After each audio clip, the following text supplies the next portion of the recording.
Welcome to Silver Linings. And for May, what do people think about for May? Mother's Day. Our mothers. I know, and we're all so lucky to be moms, right? Yes. And I love like history and looking into things, and so I researched why is this Mother's Day? When did that happen? So Yeah.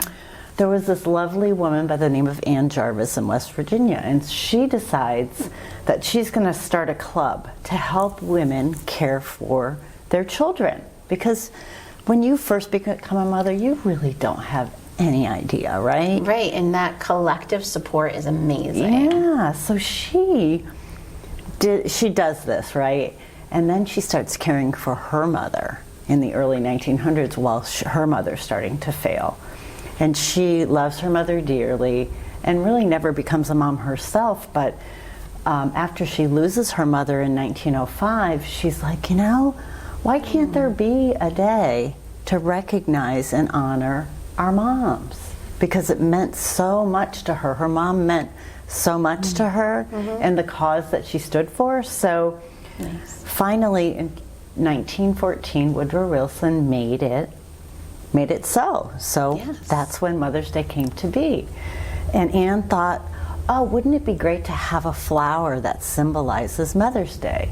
So she, I guess, dedicates the white carnation, and so starts this crazy commercialization of Mother's Day. All of a sudden, the FTDs and the Hallmarks and the Mother's Day brunches take over. And even early on, Anne puts her foot down and says, no. She tried to actually get it taken away because she did not.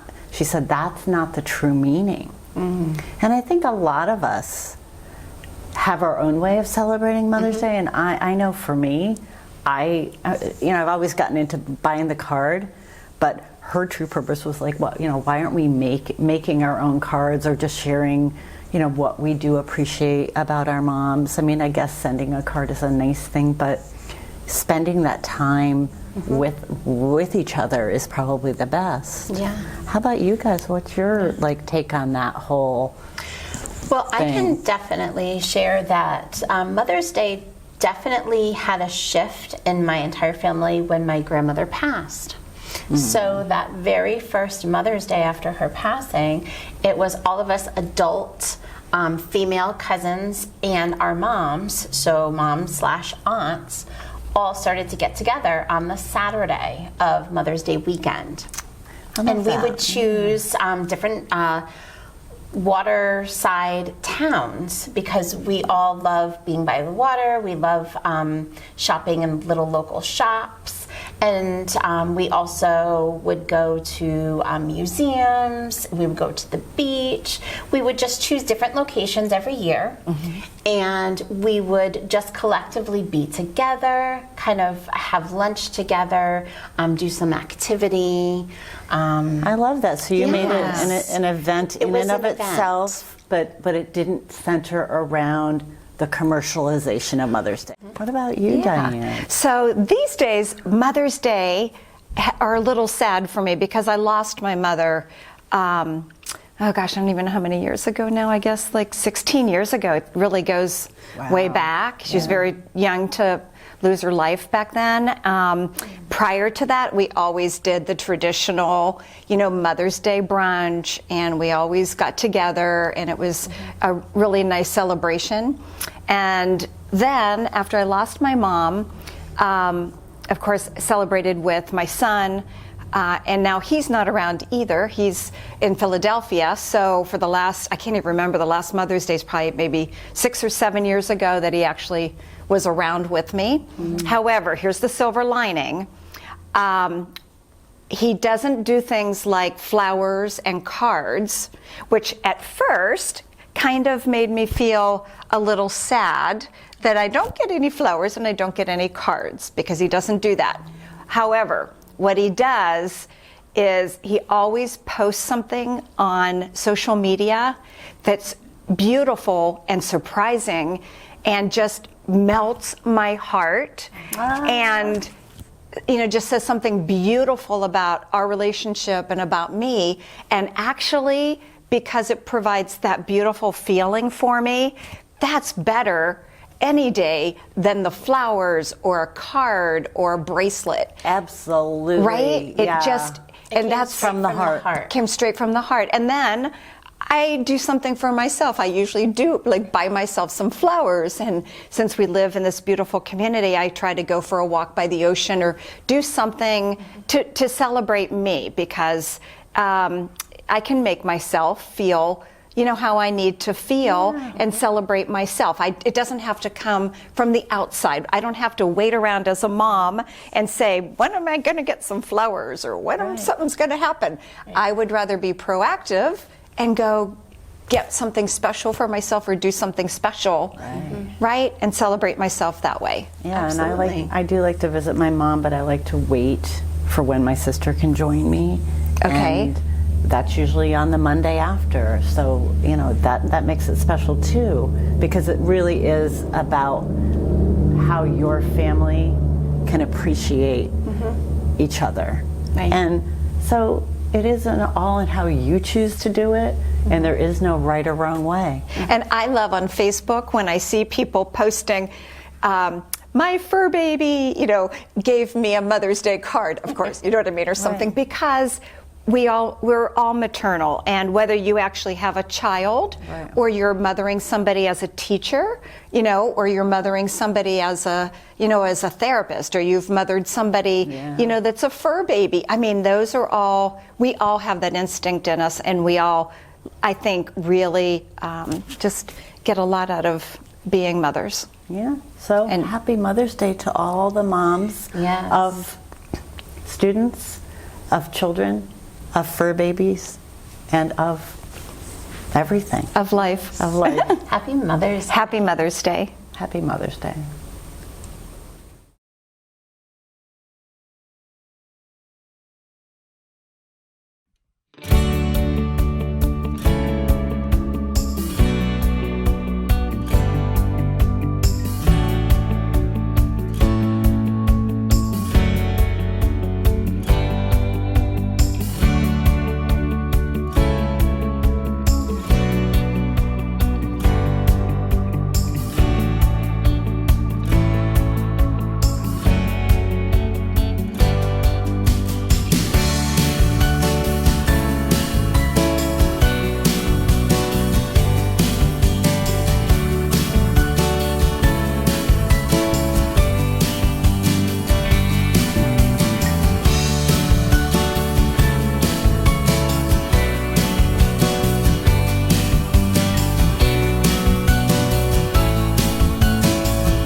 Well, May is Stroke Awareness Month, guys, and I've known some pretty young people to have suffered strokes, and I think, Diane, you know somebody who waited. My father. Right. He was out because he didn't recognize the signs. mowing the lawn and fell down and crawled to the house and wouldn't go to the hospital for about 3 days. Right. And it was too late. So it's so important. This does relate to cardiovascular health, but this, there's a quick acronym that I'm just going to review, and maybe you guys can, act it out a little bit or not. So it's FAST, F-A-S-T. So the first one is if someone's kind of not looking right, and you're wondering what might be going on, and they might be confused or something. So you're going to look at them and see if their face might be drooping. Ask them to smile. And if maybe one side of the face isn't quite doing what the other side is, it's asymmetrical, that's a sign right there. Okay. That's sign number one. Okay. Then arm weakness. So ask them to lift both of their arms up, or if one arm is just kind of like shoulders kind of drooping to one side and the other one isn't, or if they can't seem to lift them both at the same level, there's another sign. Speech slurring. So if you ask them to say a simple sentence, or say their name, or I want to go to the park, or whatever the sentence is. Nothing complicated. They should be able to repeat it back without slurring it. Okay. Okay. So that's number 3. That's number 3. So just those 3 together. Any of those that are off, the T is time to call 911. Because as Diane said, the quicker you can get them to the hospital and get them assessed, the more likely their recovery is going to be on par with 100% versus 90% versus whatever. So those are real simple to remember. FAST, the smile, the arms, and the speech. So Thank you. I wish I had known that before, when my father was having problems. and so. it's an awareness that they too can, knowing it when you're going through it too. I mean, you can look in the mirror and do those things and know to act, because I think you can usually dial 911 when you're going through that as Right. well. So.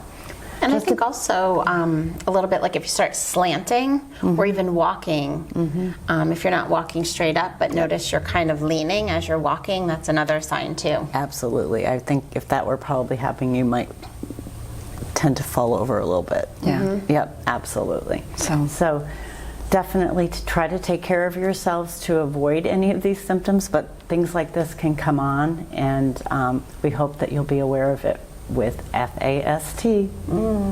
Thank you, Lynn. You're welcome. Thank you.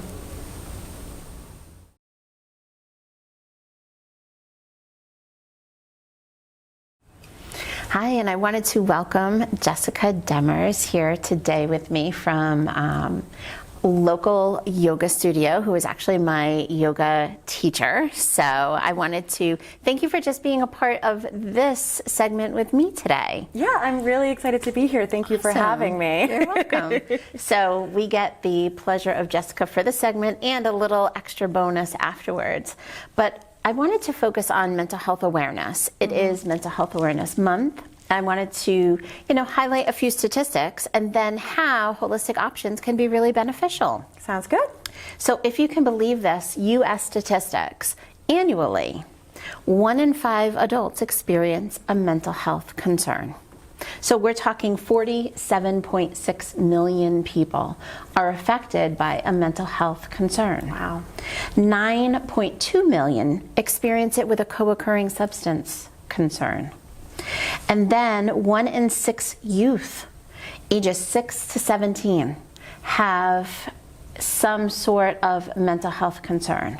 So we're talking, to me, that's a pretty staggering number. Yeah. So we're Yeah, talking absolutely. 7.7 million children. Wow. Wow. Yeah. And the top 3 mental health concerns for adults are anxiety, number 1, at 48 million people, depression at 17.7 million, and then PTSD at 9 million. And this is Wow. annually.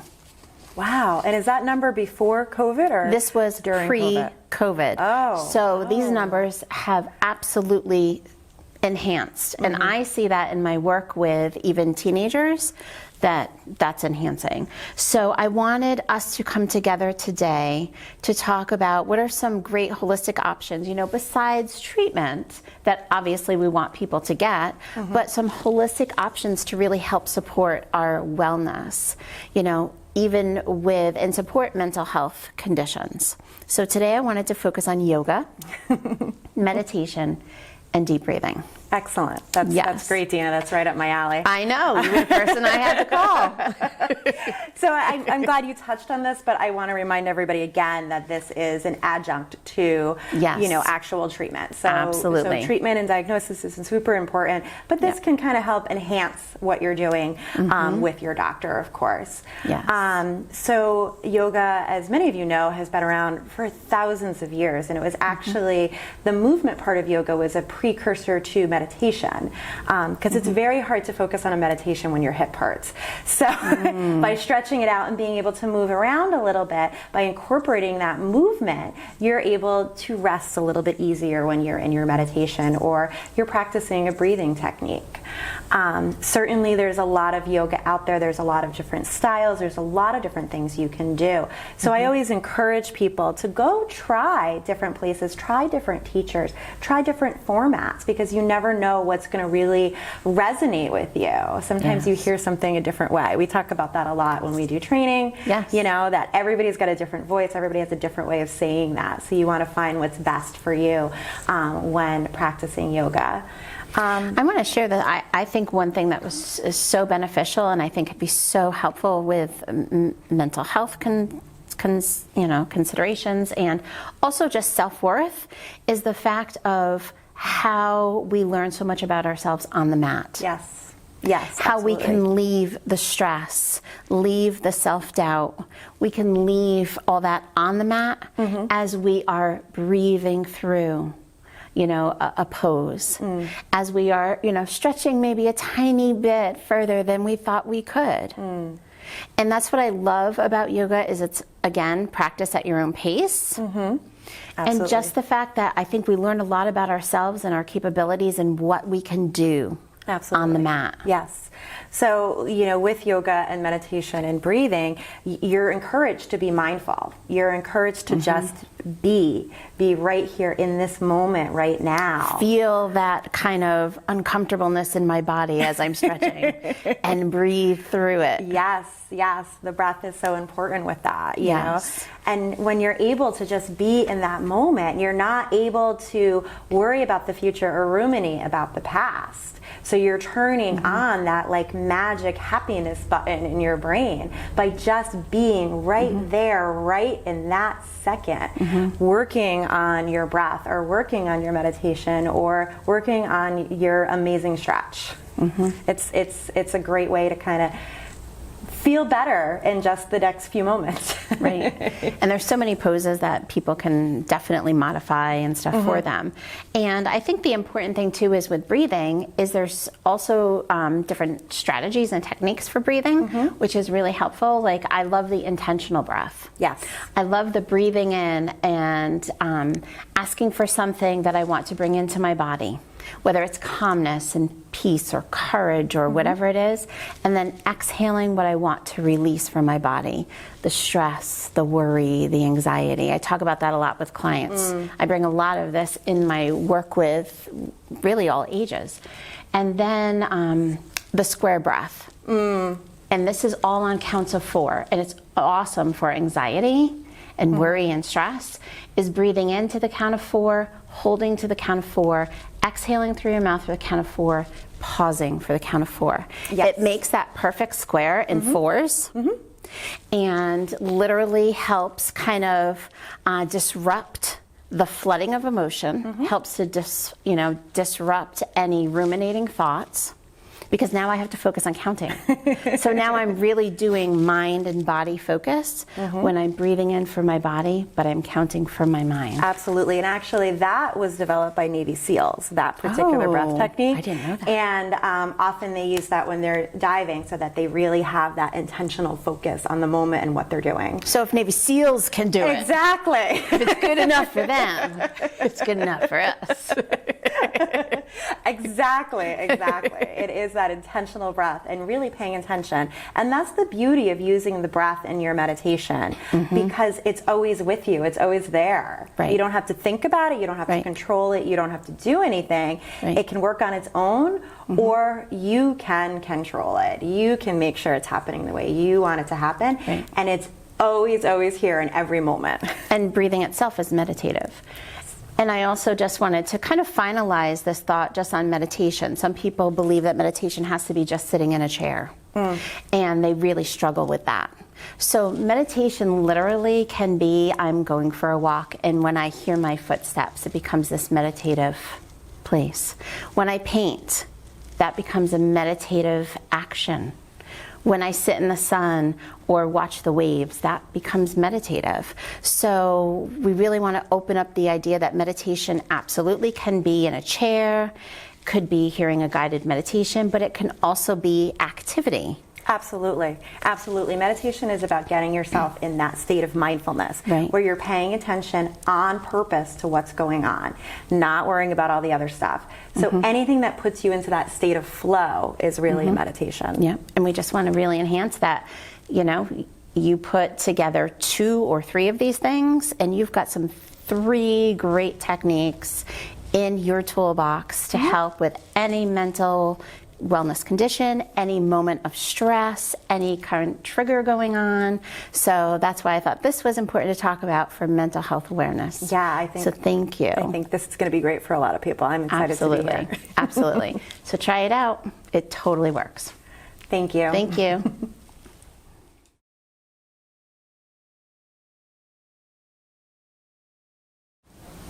We are welcoming Jessica back. We got the whole crew back. And we are now going to focus just to kind of honor the fact that it is Employee Fitness Awareness Month. Yeah, and now that everyone's been working from home so much and sitting some more and sitting some more, we know Jess has some great things that we can do while we're on calls and in between we're on calls when we really don't have enough time to actually get outside. Right, Jess? Yeah. I mean, I know I could be using that time a little better, so. And I've been zooming and zooming and zooming and zooming. If there was a way that you could teach me how to do my yoga and I'm still in the square and nobody knows, right, that I'm actually doing yoga, that would be amazing. Yeah, I would love that. absolutely, absolutely. So we are going to today Yeah. talk a little bit about chair yoga. Yeah, so I'm super excited about this. Thank you so much for having me on.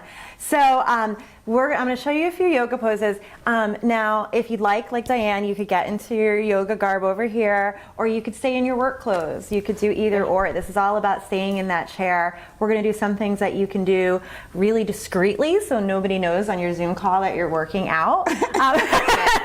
And then we'll do some things that you can just kind of do in between calls just to make sure that you're moving a lot, because sitting can be really tough for our bodies. So I just want to start. Let's talk about how we sit. So I always recommend that we kind of sit forward in our chair a little bit. We really want our feet to be flat on the ground. We want to have that connection into the earth. Now, I have short legs, so I had to scoot up. right? Yeah. I have to scoot I don't have that problem. Okay. So also, if you have a higher chair, you can always put something under your feet. Like I use yoga blocks in my desk chair. I use yoga blocks under my feet, but you can use a box or whatever. Shoebox. Yeah, a shoebox you got laying around. A kid's toy, whatever. It's yeah. But we want that grounding because we want something to be basically holding our legs up. Our legs are almost half of our body weight, so we want them to support it. And it's easier if we just support them with our feet than trying to use our hips or our core. Additionally, we want our spine tall. That's crazy important. Tall but relaxed. Using that core to kind of lift yourself up.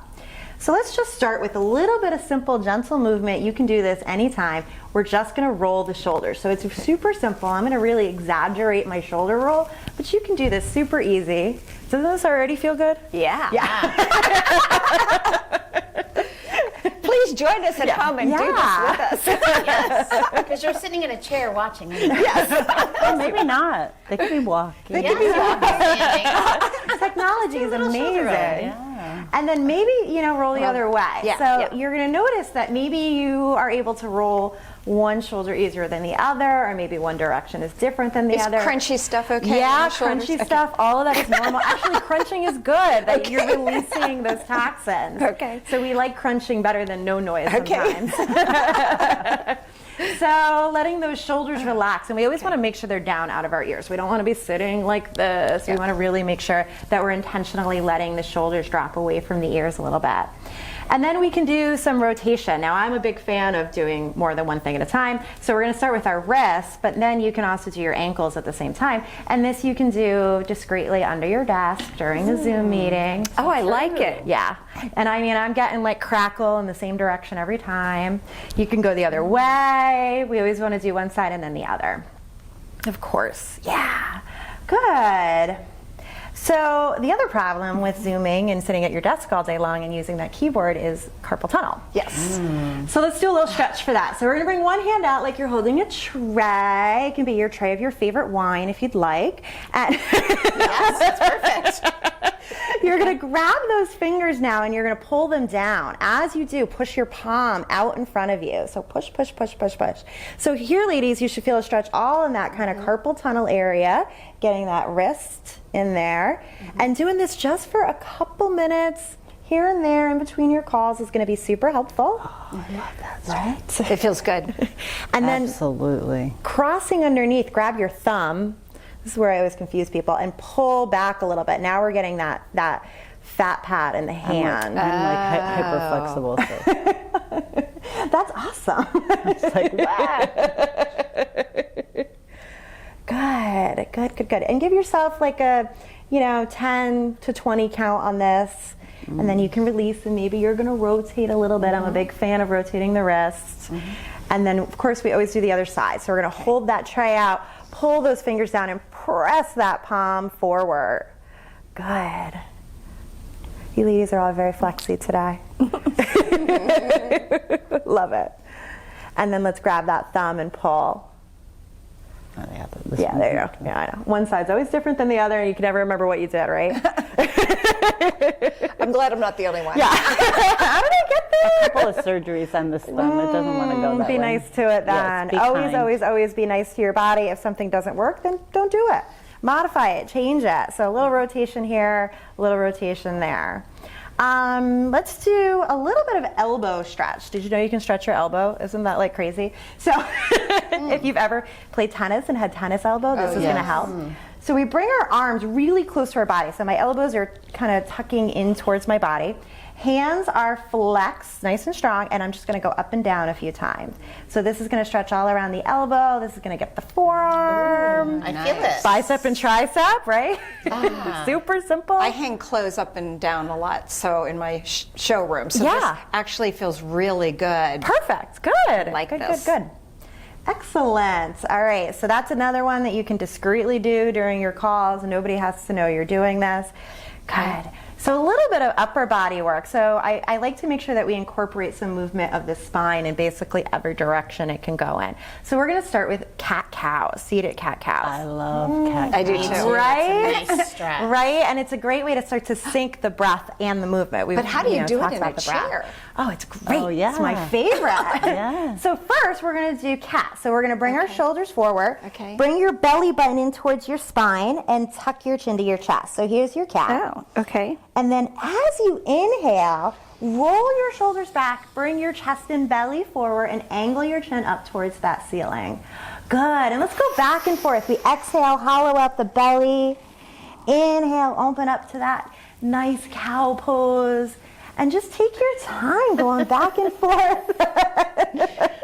We can't do this while the camera's on. This might look a little funny. No, probably not. Or you could share this with your colleagues, like how valuable is this information? This would be great, a great way to start a call or Yeah. end, or Yeah. end Or a when call. you're ending a call, Yeah. you need to Stretch it out a little bit. Yeah. Like a Okay, diver. everybody at home, are you doing this with I hope us? so. I hope you are, because otherwise I'm feeling rather Yeah, silly right. now. I do stuff like this all day long. I always feel silly. It's fine. So let's do a little bit of rotation. We're going to take Okay. one hand to our thigh, other hand behind us, stretching us back. Oh, that's good. Right? This one. So this is rotation of the spine. And then what you do to one side, you do to the other. So let's switch. Feels so good. Yeah. Good. That's my favorite so far. And then coming to center, we're going to do lateral extension. So we're going to bring one hand up, whichever hand you want, and we're going to tip over. Oh, I can't wait to see this in the replay. I bet it looks so good. I think we're like Synchronized. We're Pretty just was gonna coordinated. say Come that. to center, bring it down. Other hand up and tip on over. Good. Good. Oh, I popped up too soon. That's okay. Okay. To center. Bring it down.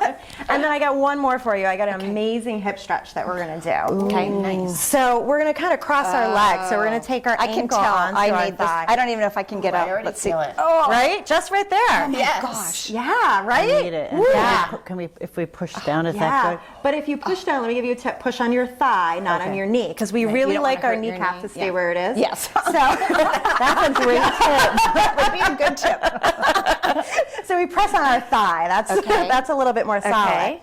And then if you want to up level this, ladies, very gently, you can go ahead and lean forward. Ooh. So I'm not really flexible. Is that all right? absolutely, that's all right. This is one of those that gets better over time. You do you, Diane. Yeah, exactly. That's what it's about. So I'm betting you can all feel that nice hip stretch. Yes. All right, Yes, let's this come on is- up. That's a fabulous one. Highly recommend that one. I do lots of walking, running. So that's why I get so tight here. Absolutely. Anything with the hips is always going to help I us. almost did my knee again. Don't push on your knee. Push on your thigh, on your thigh, on your thigh. Absolutely. This feels so good. And then when you're ready, ladies, big inhale, and we'll exhale and fold forward. Wherever you can get to. Remember, one side's often different than the other, especially with those hips, especially if we've had them folded in for a while for the day. Good, and then we'll just nice and gently come on up. Thank you. So how do you feel? Energized. Energized. Yeah? I mean, wow, it's amazing what this does just taking a little break. Yeah, And it's absolutely. amazing that I actually didn't have to get up to feel a stretch. So Right. those really did work. And so when you don't have time, You always have time. you always have Yeah, when you don't always have time, you always have time. You have as much time as you think you do. Yes. That's what I like to tell people. Absolutely. Thank you. Thank Thank you, Yes, ladies. that was Thank awesome. you so much. I'm really, really excited to be here. Thank you. Yes.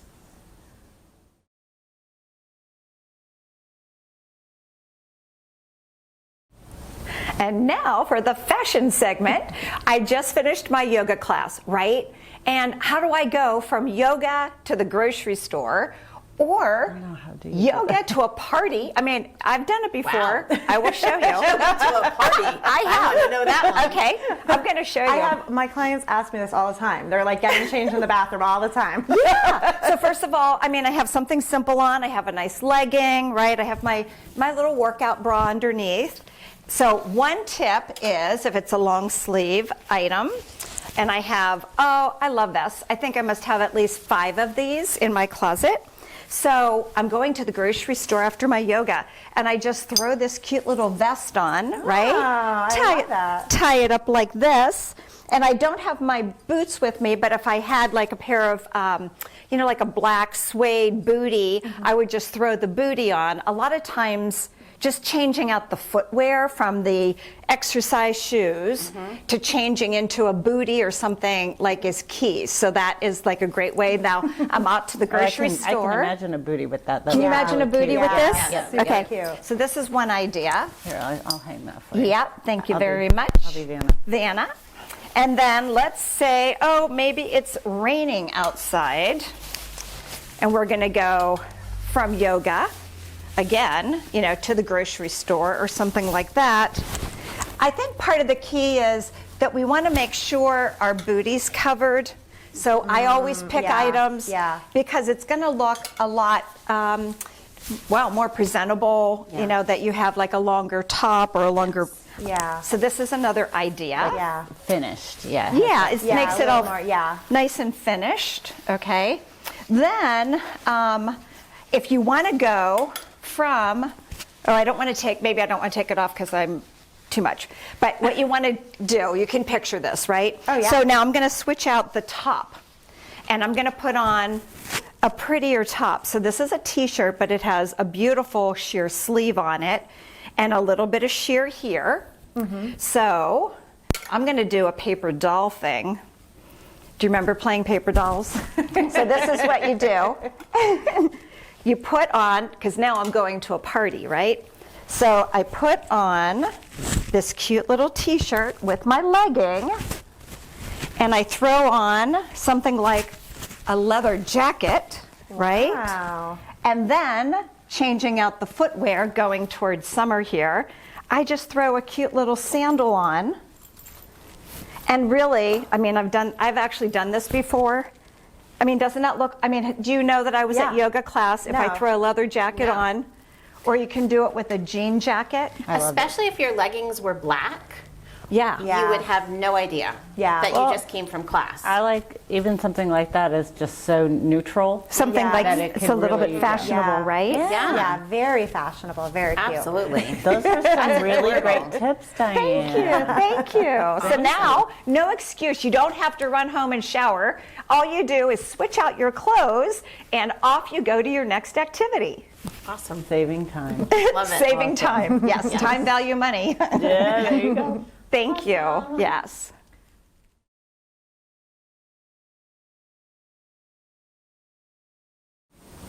So we wanted to share our final thoughts for this episode today. And certainly one with what we talked about is making sure we're taking care of our mental health and our wellness and incorporating great holistic options like yoga and breath and meditation into our day. And moving, like you don't. Even though yes, it's good to get up from your chair, making sure you're doing. Jess showed us some great Yes. movements and stretches that we don't even have to get up for. So no excuses, right? That's right. And we can celebrate Mother's Day any way. We don't have to do it the commercialized way. And if that's how you do it, that's great. But honor yourself as a mother, whatever kind of mother you are, and honor your moms however you choose to, because that's what it's all about, doing it your way. And don't forget, it's May. The flowers are blooming.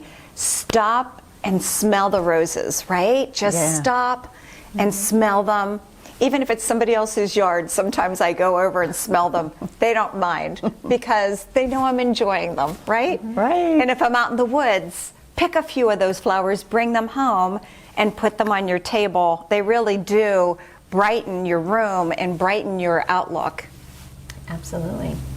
So wishing you all a wonderful May, a wonderful Mother's Day, and we will see you soon again. We can't wait. Don't forget to tune in and Yes. subscribe. Bye.